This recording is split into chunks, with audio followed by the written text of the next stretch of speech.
पिछले 18 साल में ऐसा कोई बड़ा घोटाला नहीं जो आरटीआई के जरिए सामने न आया हो, लेकिन अब आम जनता को जवाब न देना पड़े, इसलिए आरटीआई एक्ट को धीरे धीरे खत्म कर रही मोदी सरकार न रहेगा बांस, न बजेगी बांसुरी, न रहेगा सूचना आयोग मजबूत, नहीं जनता को मिल पाएगी सही जानकारी, नहीं घोटाला आएगा सामने। हर साल जो 60 लाख आरटीआई डाली जाती है उसमें समाज का निचला तबका सबसे ज्यादा होता है, लेकिन अब सूचना आयोग को कमजोर करने की लगातार हो रही है कोशिश। ऐसे में जब इन आयोग के पास स्टाफ ही नहीं होगा तो कैसे हमारी आपकी ओर से मांगी गई जानकारी मिल पाएगी।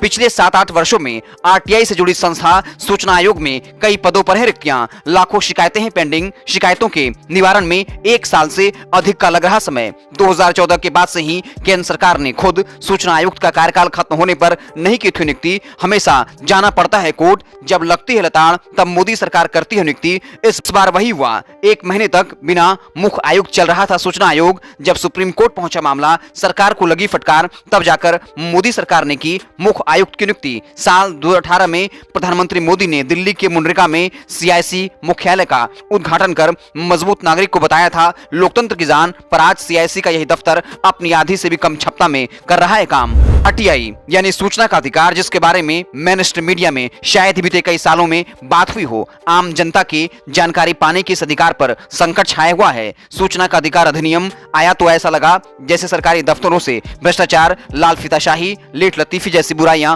खत्म करने का एक घातक हथियार सीधे जनता के हाथों में लग गया। तत्कालीन मनमोहन सिंह सरकार ने शासन प्रशासन में पारदर्शिता सुनिश्चित करने के मकसद से आम जनता को आरटीआई का दिया था अधिकार, लेकिन दुर्भाग्य से इसकी ऐसी दुर्दशा हो गई, सुप्रीम कोर्ट को भी निराशा जताना पड़ा है। हाल ही में देश के सर्वोच्च अदालत ने कहा कि आरटीआई एक्ट की धार बड़ी तेजी से भोथरी होती जा रही है, यह एक बेकार से कानून की श्रेणी में तब्दील होता जा रहा है। आरटीआई से जुड़ी सबसे जरूरी संस्था केंद्रीय सूचना आयोग बीते 1 महीने से बिना मुख्य आयुक्त के काम कर रही थी, और आज यानी सोमवार को 11 बजे हीरालाल समरिया ने केंद्रीय मुख्य चुनाव आयुक्त के पद की शपथ ली है।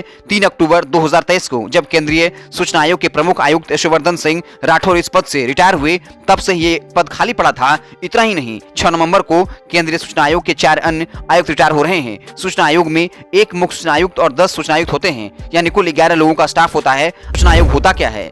सूचना आयोग केंद्र में और राज्यों में होते हैं, ठीक वैसे ही जैसे केंद्र में चुनाव आयोग और राज्यों के अपने चुनाव आयोग होते हैं। अगर कोई विभाग किसी आरटीआई का जवाब देने से इनकार कर दे तो आरटीआई दायर करने वाला शख्स सूचना आयोग का दरवाजा खटखटाता है और सूचना आयोग इस शिकायत पर सुनवाई कर संबंधित विभाग को जानकारी देने या जानकारी न देने की वाजिब वजह बताने को कहते हैं। इस पद पर किसी का न होना आम लोगों की जानकारी पाने के अधिकार पर खतरा है।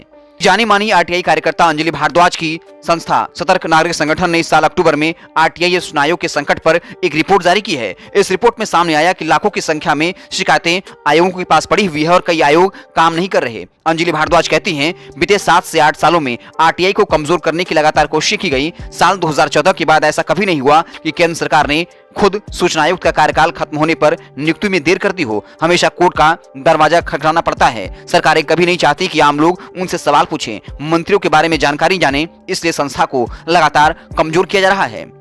सार्थक नागरिक संगठन की रिपोर्ट से पता चलता है, देश भर में 6 सूचना आयोगों में मुख्य सूचना आयोग के पद खाली पड़े हैं और 4 राज्यों में सूचना आयोग लंबे समय से काम नहीं कर रहे। स्टाफ की कमी इतनी है, केंद्र और राज्य के 27 सूचना आयोग में इस साल 30 जून तक 3.2 लाख शिकायतें सामने पड़ी हैं, जिनकी सुनवाई ही नहीं हो सकी। कई राज्यों में तो शिकायतों पर सुनवाई का औसत समय 1 साल तक है, यानी अगर आपके सवाल का सरकार जवाब न देना चाहे और आप उसके खिलाफ अपील करें तो आपको साल भर का इंतजार करना पड़ सकता है।